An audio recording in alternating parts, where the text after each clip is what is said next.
በቃ ጀርባዬን አዙሬ ነው የምሄደው። ስለዚህ አሁን ምን አይነት ባህሪ መሰለህ አንተ የሚገለጸው? ስትወድ ትወዳለህ፣ ስትጠላ ትጠላለህ። እጠላለሁ። እናም በተደጋጋሚ ሰው ሁላ ያያየኝ ጉልበት ላይ ወርቄ ይቅርታ ጠይቄያታለሁ።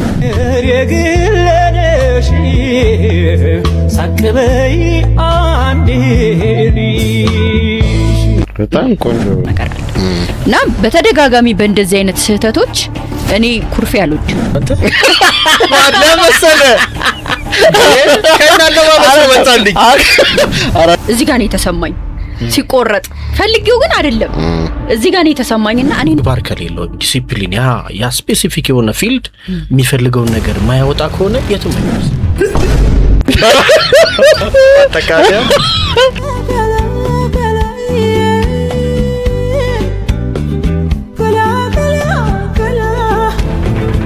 ሲያምሩ በማማረር ለውጥ አይመጣም።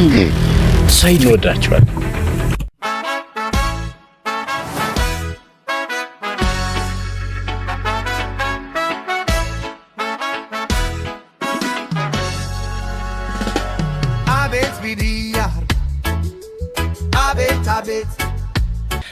ሰላም ጤና ይስጥልን ክብራትና ክብራን ውድ አድማጭ ተመልካቾቻችን እንዴት ሰነበታችሁልን? በያላችሁበት የሰዓት አቆጣጠር ሰላሙን፣ ጤናውን፣ ፍቅሩን፣ አንድነቱን እንመኝላችኋለን። እንግዲህ ቀጥታ ወደ ቪዲዮአችን እናልፋለን። የመጀመሪያ ቪዲዮአችን እንደሚከተለው ይቀርባል። ዘመንሻ ማሂ እንዴት ናችሁ? ሰላም እንዴት ናችሁ? በቃ እንጀምር፣ ይበቃችኋል። ሄድኩ ማለት ሄድኩ ነው በቃ። ከዛ በፊት ታገሳሉ ብዙ ይችላልው። ልክ ሲሄድ ግን በቃ አትመለስም። የኔ እንደውም የሚሻለው ስናገር ነው። ስናገር በቃ ገና አድራለኝ ለዛ ሰው ዝም የሚያልኩ ቀን ነው መጥፎ። በቃ ያን ሰው ዘመኔን አላገኘም። በቃ ጀርባዬን አዙሬ ነው የምሄደው። ስለዚህ አሁን ምን አይነት ባህሪ መሰለህ አንተ የሚገለጸው? ስትወድ ትወዳለህ፣ ስትጠላ ትጠላለህ። እጠላለሁ። የከባድ እውነት ያላጠቃም ወይ ያኛውን ሰው አታክ ለማድረግ አልሞክርም ወይ ደግሞ ቂምም አልይዝም። ብቻ ከህይወቱ ነው የምወጣው። ይሄ የብዙ ሰዎች ባህሪ ይመስለኛል አይደል? ግን እርማት የሚፈልግ ባህሪ ነው። አራቱ እንዴ በጣም ተመሳሳይ ባህሪ ነው ያለን እና ምን ነው የሚታረመው? ልክ አይደለም እውነት እንደ ማለት በሰዎች አንቺን ውስጥሽን ማወቅ አይችሉም ኖ እሱ እኮ ግን ያለው ከተረዳኸው ጥፋቶች ስህተቶች ሲደጋገሙ ነው። ገብተኛ ውስጥሽን ነው ሰዎች ማየት አይችሉም። አሁን ውስጥሽ ነው አንቺ አሁን መደጋገሙን የምታውቂው እኮ አንቺ ነሽ። ያ ሰው ላያውቅ ይችላል። ኮሚኒኬሽን ደግሞ ሁለት ወይ ነው እየተናገርክ ገባኝ። አንዴ ነገርሽኝ፣ ሁለተኛም ነገርሽኝ። ከዛ በኋላ ግን ይሄ ነገር በመደጋገሙ ምክንያት እንደምትተውኝ ራሱ ማወቅ አለብኝ እንዴ። ኧረ ተው ስህተት ከተነገረ ትቶ እንዲሄድ እንደሚያደርግ ይጠፋል። ኮሚኒኬሽን ማለት እኮ ይኸውልሽ አንቺ ያሰብሽውን ሰዎች እንዲረዱ መጠበቅ አይደለም፣ መንገር አለብሽ። ጥፋትህን ነው የምነግርህ እኮ ካልገባኝ ትሄዳለሁ ዘመን አይ አለ እኮ አሁን ከሱ እንነሳ አይደለ? ከሱም ቤዝ ስናደርግ እናገራለሁ እኮ አለ። ይናገራል እኮ አልኩ እኮ አስቀድሞ ይናገር ነው። እኔ እንደውም እኮ አለ እኔ ስናገር ነው የሚሻለው። ተናግሮ ለውጥ ሳይመጣ ዝም ካለ በነገራችን ላይ ምን ያስታውሰኛል እንግዲህ ታላላቅ አባቶቻችን ምናምን እንደሚያወሩት ንጉሱ በቀደመው ጊዜ የሆነ ዕቃ ላይ ሳንቲም ይጨመራል። ሲጨመር አጉረመረመ። ነዋሪው ጠቅላላ እንዴት ምናምን ጨምሩባቸው ነው። አሁንም እንዴት ምናምን ሶስተኛ በደንብ ሲጨመር ዝም አለ ሰው። ዝም ሲል ዝም ያለውን ፍራው ነው አይደለ? በቃ አሁን ወደ ቦታ ዝቅ አርጉ አየህ የሆነን ነገር ለውጥ እንዲመጣም ስለምታስብ ትናገራለህ። በፍቅር ግንኙነት ሊሆን ይችላል፣ በጓደኝነት ሊሆን ይችላል ምናምን እንዲስተካከሉ የምትናገራቸው አሉ። ካንተ አስፔክት አንተ ተደጋጋሚ ተናግረህ ለውጥ ከሌለ ወይ ደግሞ ያንተን ቫልዩ ያ ሰው ካልተረዳ ያኔ በቃ ጊዛፕ ነው የምታረገው። ዝም ማለት ጥሩ ነው ግን ታዲያ ይኸውልህ አሁን ዝም ከማለት በፊት እኮ የሄደውን ስቴፕ አስበው።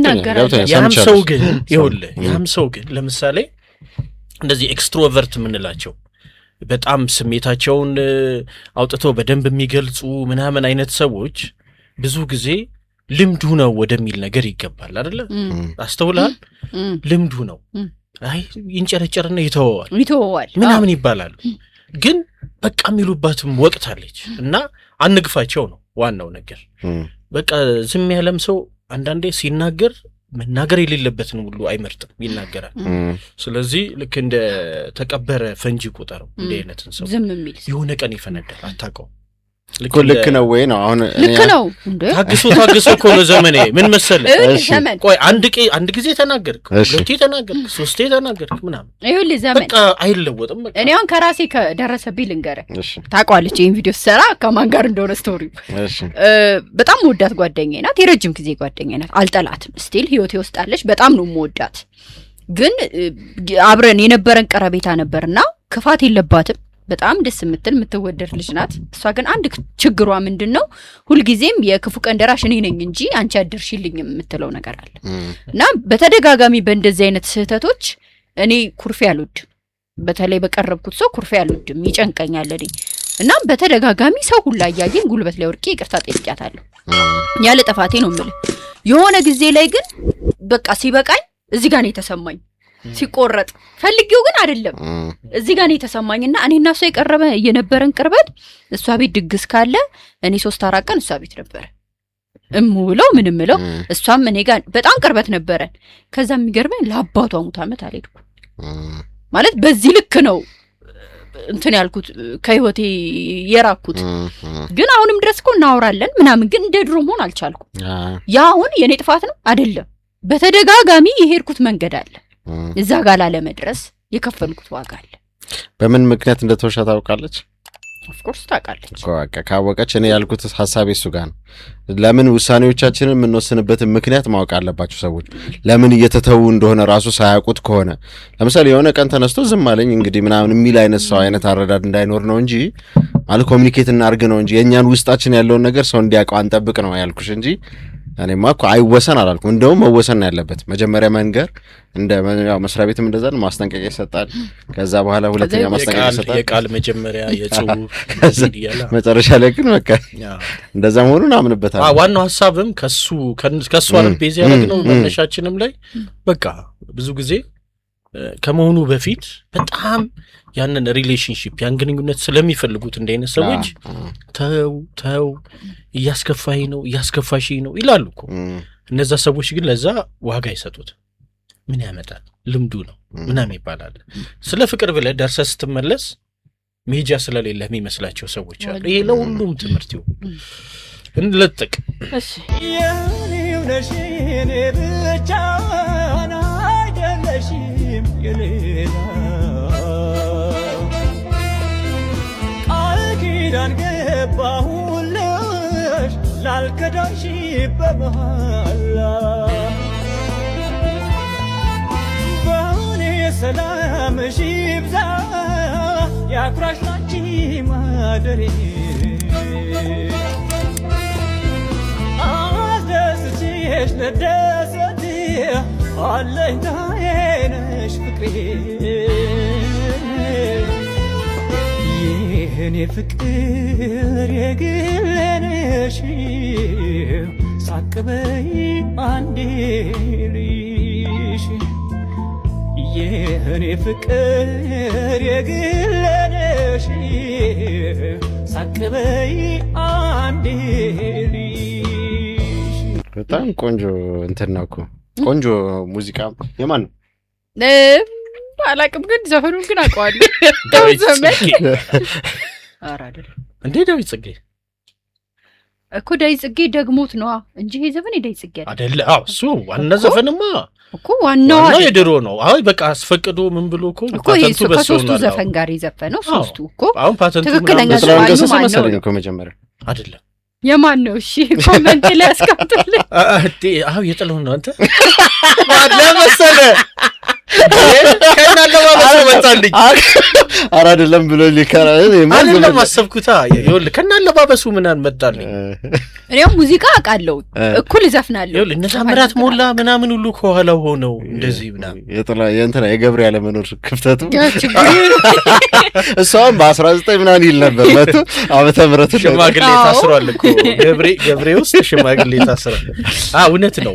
እንደውም እንደ ተቀባይ ምናምን እኮ ራሱ በጣም ጉምት የሆኑ ዘፋኞች ከኋላው ሆነው የተሰራ ስራ ነው። ዳዊት ደግሞ የመካከለኛው ዘመን ዘፋኝ ነው ለኔ ስረዳው።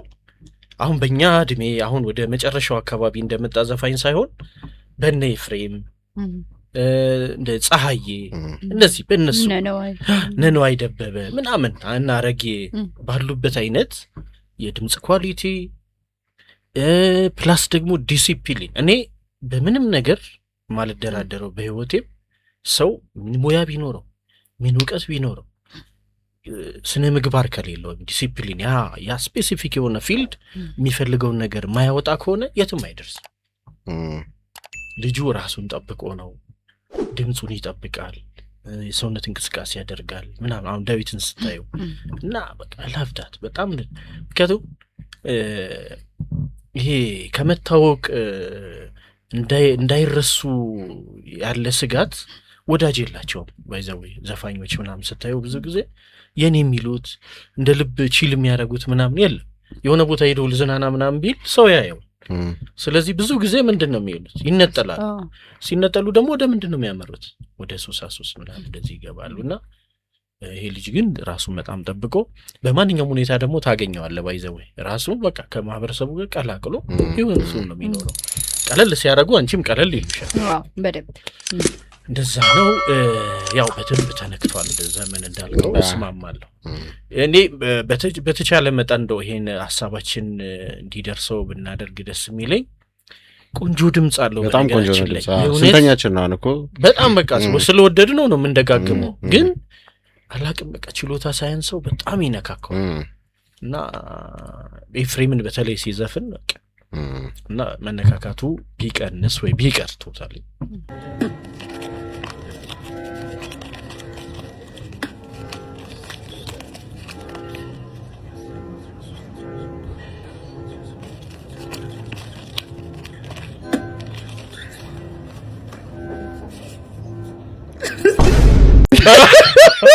አጠቃላይ 10 ደርሷል እኮ ደምን 13 አለወሉ በመቁጠር የሚመጣ ነበር ያዝብርን ቢከረባበት ራስ ሊሆናል አይ በርታሚዮስ እይታው በጣም የሚገርም በጣም የሚሰራቸው ኮንተንቶች ምናምን ኮንተንት አያጣም በስ እውነት እንደ ቲክታከር አይደለም አሁን ቲክታከሮች ብዙ ጊዜ የሆነ ሰዓት ላይ ኮንተንት ያጡና ወይ አልባሌ ነገር ውስጥ ሲገው ያልባጣና በይ አይ አራማና አራት አታቀም ማለት ስቶሪ ታይም አይ አታቀም ኖ ግን ራስን ኤክስክሉድ ማድረግ እንዳይሆን ብዬ ነው አዎ እሱማ ማግለል እንዳይሆን ያው ገና ላቅመ ቲክታከርነት አልደረስኩም ብዬ ገና በ100,000ማ ያሳፍራል እንዳይባል ገና ነኝ አልደረስኩም ግን አሁን በጣም ብዙ ቲክታከሮች እንትኑን ያጡትና ይሄ የያዙት ኮንተንት ምናምን ሊከባም በተለይ ድራማ ምናምን የሚሰሩ ልጆች ያጡና የሆነ ሰለ ወደ አሉባልታ ወይ ወደ ሆነ ቦታ ምናምን ሲገቡ ታያቸዋል ይሄ ግን እድሜ ልኩ ኮንተንት ማያጣ ብቻውን እያበደ ራሱ የሚያምርበት ሰው እውነት አሁን ባለፈው ምንድነው የሰራው እንትን ስልክ እንደዚህ ያስደግፎ አይፎን ልጨፍራላችሁ ብሎ ከዛ እንዲህ ያለና ስልኩ ጠፋ አለ ማለት ነው ከዛ ሄደ ትቶት እየፈለገ ሄደ በቃ ከዛ ዶክመንት ላይ ታዲያ ማን ፖስተው ምናምን የሚል ኮሜንት በጣም ቢገርም ልጅ ነው ይሄም ግን እንደ ቀልድ ያየ ነው እንጂ የአብዛኛው ኢትዮጵያዊ ኑሮ ይመስላል ከደሞዝ ጋር ተያይዞ የሚነሳ ነገር አለ አንድ ሰው ደሞዝ ከተቀበለ በኋላ ለምሳሌ በልደታ ተቀበለ እንባል የተለመደው ሀገራዊው በልደታ ነው አይደል ደሞዝ በአንድ የተቀበለ ሰው 4 ሳምንቱ ይከፋፍሉትና ዘመነ ፍስሐ ዘመነ ኦዲት ዘመነ ፍዳ እና ዘመነ ተስፋ ብለው እንትን ይሉታል ይሰይሙታል እቺ የመጀመሪያዋ ሳምንት ደሞዝ በተቀበልሽበት ያለችው አሁን በርጣሚውስ ምን ላይ እንዳለ ለማስላት ብዬ ነው ለመንገር ብዬ ነው እቺ የመጀመሪያዋ ዘመነ ፍስሐ ናት ከበር መለስ የምትጋብዝበት በኮንትራት ታክሲ የምትሄድበት ምናምን ነው ቤትም ይሄን አርጉ ምናምን የምትልበት እንደዚህ ጊዜ ነው ከሳምንት በኋላ ምን ነበረኝ ምን ቀረኝ ነው ኦዲት ዘመን ኦዲት የሚባለው ለዛ ነው አሁን እሱ ብሩን አይተሻል ሁለተኛ ቀን ላይ ኮነ የሚለው ያዘዟረ አይ ነው የሳምንታቱን ነው ማነሳ ያለው እሱ አፍጥኖት እሱ አፍጥኖት ነው አሁን ደግሞ በአንድ ቀንም ሊሆን ይችላል ልክ አንዳንዴ እኮ ደሞዝ ተቀብሎ በሌላው የሚወጣበት ያለ የማይበቃው ከወር እስከ ወር በብድር የሚኖር ሰው የለም። አራለ እንደዛ አለ። ከዛ ሶስተኛዋ ደግሞ ዘመነ ፍዳ የሚባለው ይሄ ከሸምሱ ሱቅ ምናምንም ብድር ተበደሩ ምናምን ከዛ በኮንትራት ታክሲ እንዳልሄድክ በእግር ጥላጥላው የሚሄድ ለጤና ጥሩ ነው ብለህ የምትሄድበት ምናምን እንደዚህ። ከዛ ዘመነ ተስፋ ደግሞ መጨረሻዋ ናት፣ ደሞዝ መምጫው ነው። ስለዚህ ግን አንተ የምታወራው የዘጠናዎቹን ነው። በጣም ሲያወራው ያሁኑን ነው። አሁን የእውነቴን ነው። እኔም ሰርቼ ነበረ ቲክቶክ። የትኛው ደሞዝ በተለይ በወር የሚመጣ ደሞዝ እንዴት ተደርጎ ነው የሚበቃው? ማለት የቤት ኪራይ አለ፣ አስቤዛ አለ፣ ለልጅ ዳቦ መግዛት ቅንጦት አይደለም። አሁን እኛ ሰፈር 15 ብር ገብቷል ዳቦ። የትም ቦታ ነው 70 ግራሙ ዳቦ 15 ብር። በስመ አብ። እኛ ሰፈር ብቻ መስሎኝ እያካበድኩ ነበር። ማለት አስቤዛው በራሱ ከባድ ነው። የምትበላው ቤት ውስጥ አጋዥ ካለ ለአጋዥ የምትከፍለው አለ። ብዙ ነገሩ በወር የሚመጣ ገንዘብ ከሆነ መድበው የሚቀርህ ምንም የለም እጅ ላይ እና የመለወጥ ህይወት አትኖርም። ልትኖር እኮ ትችላለህ የለቱን፣ ግን ይሄ ነገን ተስፋ የምታደርግበት ገንዘብ ቁጭ አድርገህ ነገን ህይወት እንደዚህ የራሴ ነገር ከፍታለሁ ምናምን የምትልበት ህይወት አይኖርም። በተለይ በአሁን ሰዓት ከባድ ነው። አንድ ግን አንድ የሚባል አባባል አለ። ህይወትሽን በምታገኘው ገንዘብ ልክ መቃኘት መቻል አለበት። አሁን በጣም ለጥጠን መኖር ከጀመርን በኋላ እንትኑን ማኔጅ ማድረግም ያስቸግራል አንዳንድ ጊዜ እና በተቻለ አቅም ማለት ያው ምግብ ምናምን አትብሉ ለማለት ሳይሆን ያን ያክልም እንደዚህ አይነት አወራር ሳይሆን ግን በተቻለ አቅም ግን አንዳንድ የምናወጣቸው ነገሮች ግን እንትን መቆረጥ መቻል አለባቸው። ማኔጅ መደረግ መቻል አለበት በተቻለ አቅም ማለት እና እሱንም ማሰብ ነው ልልሽ ነው። ሁሉም ነገር ማለት ሁሉ ነገር ቀላል ነው እያልኩኝ ምናምን አይደለም። የኑሮ ጉዳይም ሳይገባኝ ቀርቶ አይደለም። ግን በአቅማችን እስካላረግነው ድረስ መቼም ቢሆን ሊስተካከል አይችልም ማለት በቃ የሆነ ጊዜ ማስተካከል መጀመር አለብሽ እና መቼም አይስተካከልም እንደዛ ካልሆነ ማለት ትልቁ ነገር ምንድን ነው መሰለህ? አንተ የተወሰነ ከአንተ ሀሳብ ጋር የተወሰነ እቀራረባለሁ፣ ግን በተቻለ መጠን ነገሮች ሲከብዱ እኛም እንቅስቃሴያችንን ማክበድ አለብን። ባይዘው አሁን ነገሮችን በማማረር ለውጥ አይመጣም። ሳይድ ቢዝነስ የምናገኝበት ሳይድ ሀስል ለምሳሌ አሁን ከ11 ሰዓት በኋላ ልካውን ዘመን ያለው ለእኔ ኤክስትራቫጋንት የሚሆንብኝ ከስራ በኋላ ድራፍት ምናምን የምጠጪ ከሆነ ማኪያቶ የምጠጪ ከሆነ ምናምን ምንድን ነው ሊያቢሊቲ ነው፣ ወጪ ነው የምታወጪው። ግን በዛች ፋንታ የሆነች ነገር የሆነች ቦታ ላይ ቢዝነስ ቢሰራ፣ ቢዝነስ ቀላል ነው እያልኩ አይደለም፣ ግን ዶሮ እንኳን እዛ አካባቢ ላይ ዶሮ ለማርባት ቢሞክር 2ም 3ም እያለ ቢሞክር ሮጦ ለነሱ ጥራጥሬ ለመስጠት እንኳን ይገባል። ምን ቀረለት? የመጀመሪያው ወጪ ቀረለት፣ ገቢ ሆነ፣ ገዛ ወደ ገቢ ይሆናል፣ አሴት ይሆናል በራሱ ማለት ነው። አንድ ሁለተኛ ትልቁ ነገር እንደውም እኔ በምናገኘው መኖር ብቻ ሳይሆን የምለው ሎው ኦፍ አቨሬጅ ደግሞ ይባላል፣ በግማሽ መኖር ደግሞ ይባላል። በተቻለ መጠን በግማሽ መኖርን መለማመድም በራሱ በጣም ጠቃሚ ነው። ለምሳሌ 10,000 ብር ደሞዝ የሚያገኝ ሰው 5,000 ብር ነው ማገኘው ብሎ ማሰብ ማለት ነው። ያ ሲሆን ምን ይሆናል? ሞር ገቢ የሚያገኝበት ሌላ መንገዶች እየፈጠረ ሁኔታው ያግዝሃል ወይ ነው ሳሚ? አሁን እንደ ህዝቡ አይደል እያወራን ያለ እውነት ነው። ምን መሰለሽ፣ በነገራችን ላይ የሆነ ነገር ማጠር ጀመረ ማለት ትክክለኛ መንገድ ላይ አይደለሽም ማለት። አሁን በፊትኛ አንድ ቤተሰብ ውስጥ አንዷ እናት ወገቧን አድቅቃ ምን ብላ ተሸክማ ትሰራለች። ጎረምሳው ግን እያከከ ምናምን ብር ይቀበላታል። 7 ቤተሰብ ቢኖር ከ7ቱ ቤተሰብ አንዱ ወይ 2ቱ ይሰራሉ፣ 5ቱ የነሱ ጠባቂ ነው የሚሆን። አግኝተሽል። ስለዚህ ቆም ብሎ ኑሮ ምን አድርጓል? ሹት አድርጓል፣ ከብዷል። ስለዚህ 2ቱ ላይ ዲፔንድ ማድረግ ምንድን ነው ያለችውም ተወዶም ያችን እየተቃመሽ ስትቆይ በኋላ ማጣትም ይመጣል። ስለዚህ እነዛ ቀሪዎቹ 5ቱ ሰዎች ገቢ የሚያገኙበትን ነገር መፈለግ አለባቸው። ልጆች እስከሆኑ ልጆች ለምሳሌ ይሄ 18 ዓመት በታች በተለይ ያሉ ልጆች ምናምን አጠብቂባቸው። ስለዚህ እነዛ ሰዎች እንዳልኩት ነው ቅድም ከማማረር ምን ከማድረግ ገቢያቸውን የሚጨምር ሌላ ነገሮችን መጨመር አግባብነት አለው። ግን አይድል ሆኖ ያለ ሰው እነዚህ ሰዎች 2 ናቸው አይደለ? የሚያገኙት ገንዘብ ግማሽ እንደሆነ እያሰበ እነሱን ለማገዝ መነሳት አለበት።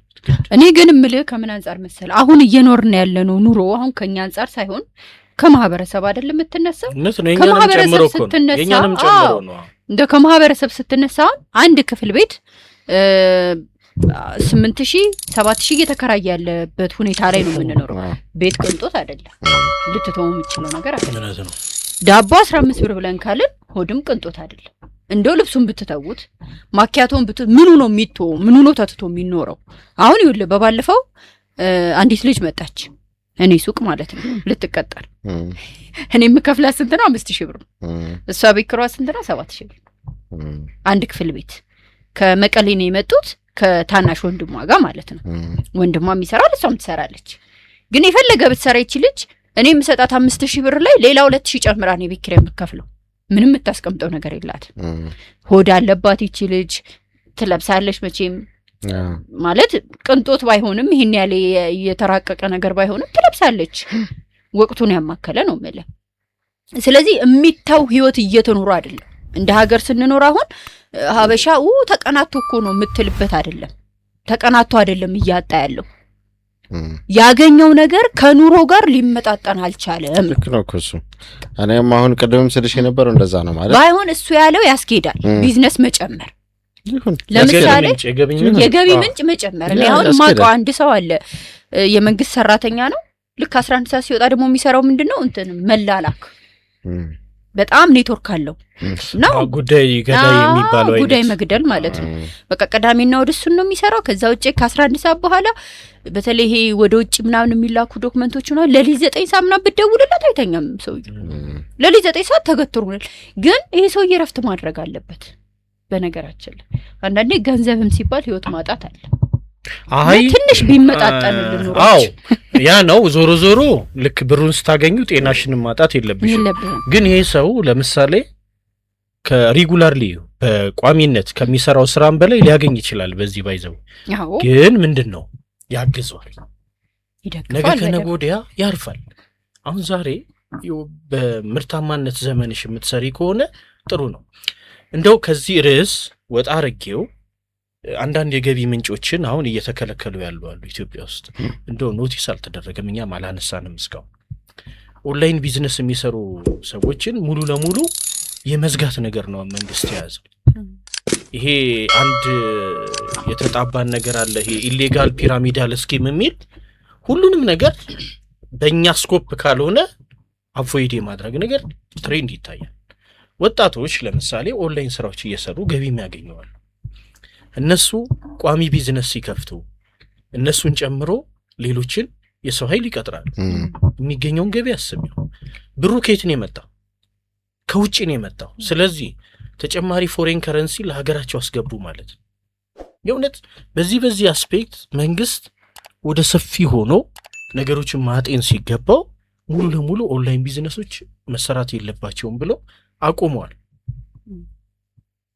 ብዙ ጥያቄ እያስነሳ ነው ያለው ከኦንላይንም ቢዝነስ ደግሞ ያልከለከላቸው አሉ አሁን በዩቲዩብ የምታገኘው ምናምን እንደዚህ በቃ ግብር ክፈሉ ማለት ይሻላል ከመታስቀሪ ሰው አፍርድሜ ግጡ ለምሳሌ አንዳንዴ እዚህ ሀገር ሆነው በአሜሪካ ነው ስራውን የሚሰሩት ስለዚህ እዚህ ይሄ ቴክኒክ ራሱ መንግስት አፕሪሺየት ሊያደርገው የሚገባ ነው ምክንያቱም ኢትዮጵያ እንደዚህ አይነት ነገር ውስጥ ተመዝግባ የዓለም ማርኬት ውስጥ ኮምፒተንት ሆና ያለች ሀገር አይደለች ልጆቹ በየትናየት ጥረት ለፍተው ያመጡትን ደግሞ ብሎክ ማድረግ እኔ አግባብነትም የለውም ፎርዛት ማተር እና አሁን እነሱ የገቢ ምንጭ ፈጥረው ስንት ነገር ነው እየተንቀሳቀሱ ያሉት እዚህ በዩቲዩብ በቲክቶክ በምን ስም የሚንቀሳቀሰው ወጣት ይሄን ባይሰራ ኖሮ ምን ነበር የሚሰራው አስቢ እሺ ባንከር ነበር እንበል የሆነ ሰው እሱ ያንን ባንክ ስራውን ትቶ ወጥቶ ለራሱም ለሌሎችም የሥራ ዕድል ከፈጠረ ሌላው ሰው ደግሞ በሱ ቦታ እዛ ባንክ ይቀጠራል አየሹ ስፔስ ራሱ አስገኘ ማለት ክፍት ቦታ አስገኘ እና በሆደ ሰፊነት መታየት አለበት ለምንድን ነው አንዳንድ ኢትዮጵያ ያልገባችባቸው ፕሮግራሞች ላይ ኮንቬንሽኖችን የሆኑ መብቶች ምናምን ሲባሉ እንደ ኢትዮጵያ የሌለ የኮንቬንሽን ውስጥ አለችበት እንደዚህ ነገር ውስጥም በተቻለ መጠን ገብቶ የባንክ ሲስተምን አስተካክሎ ምን ብሎ ለፍቶ እየሰራ ያለን ወጣት እንደማበረታታት አትሰራም። ይሄ ነገር አግባብ አይደለም፣ ቢታይ እንላለን። ከዚህ ጋር ተያይዞ ሐሳብ አስተያየት ያላችሁ ክቡራን አድማጭ ተመልካቾች ሐሳብ አስተያየቶቻችሁን አኑሩልን። ከዚህ ጋር ተያይዞ ምንድነው የእናንተ ስሜት?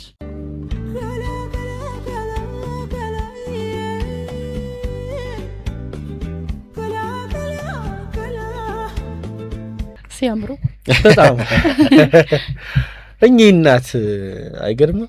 በእድሜ ማምሻ መከታዬ ነበርክ፣ ፍቅሬ ነበርክ፣ ጓደኛዬ ነበርክ፣ አሁንም ካንተ ሌላ ማንም የለኝም አይደል? በቃ ሲደባብሷቸው ጉያቸው ስር ውሽቅ ሲሉ ደስ አይልም? እኚህ እናት ይሁደት የሆነ ብቻ የሚያስተላልፉት መልእክት አለ። 1 ወርና 2 ወር በሆነበት ጊዜ ትዳር አይደል? 1 ወሬን ብላስ ታይም ስታወሪው ነበር። 1 ወሬን 2 ወሬን እያለ በሚከበርበት ጊዜ እንዴት ነው አድማጭ ተመልካቾች እንዲህ አይነት ትዳር ምናልባት በትንሹ 60ኛ ዓመታቸው ሊሆን ይችላል ከተጋቡ አይደል? አዎ በደንብ ከ70 ከፍ የሚሉ ይመስለኛል። ኧረ በደንብ።